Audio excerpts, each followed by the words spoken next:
আজকে সকালের দিকের যে কাজগুলো আমার থাকে সেই ভিডিও আমি আপনাদের সাথে শেয়ার করছি। সকাল সকাল আমি চলে যাই ছাদে। ছাদে গিয়ে এই যে ফুলগুলো ফুটে থাকে আগে চোখ ভরে দেখে নিই, তারপর কিছুক্ষণ হাঁটি, ওই আধা ঘন্টা মতো, তারপর ফুলগুলো তুলতে থাকি।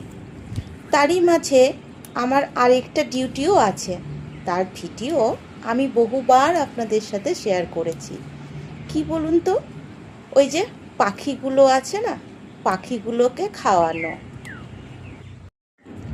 প্রকৃতির অপরূপ শোভা বর্ণনা করা বড়ই মুশকিল।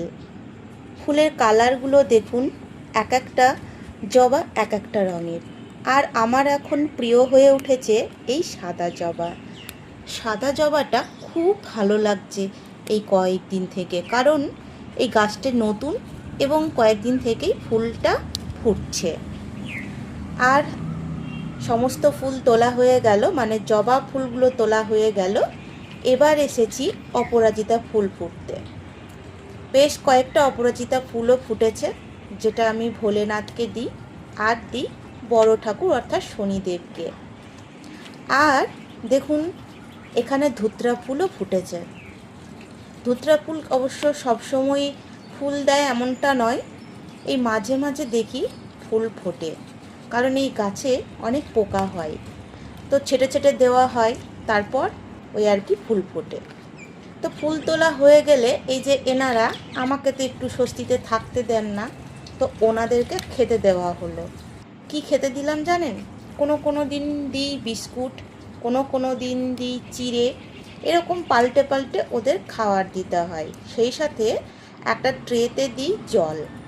ফুল তুলে চলে আসলাম ঘরে এসে আমি খালি পেটে তো থাইরয়েডের একটা ওষুধ খাই, তারপর এই ছাদ থেকে এসে এই আগের দিন রাত্রে যে জিরে আর জোয়ান ভেজানো জল ছিল সেটা ফুটিয়ে খেয়ে নিলাম।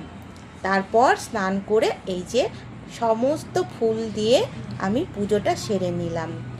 আর কিছু ফুল আমার পাশের ঘরের কাকিমা দিয়ে থাকেন প্রত্যেক দিন। তো কি সুন্দর লাগছে, মানে ফুল যেন শুধু ভগবানের জন্যই, এরকমই একটা মনে হচ্ছে। প্রত্যেকটা দিন এইভাবে ফুল দিয়ে ঠাকুর সাজিয়ে রাখতে খুব ভালো লাগে। সবারই নিশ্চয়ই ভালো লাগে। তো নতুন সিজনের এই বছরের আম এনেছিল, তো আমরা যে কোনো ফলই নতুন হোক সেটা ভগবানকে দিয়েই খাই। তো এইভাবেই পুজোটা সেরে নিলাম।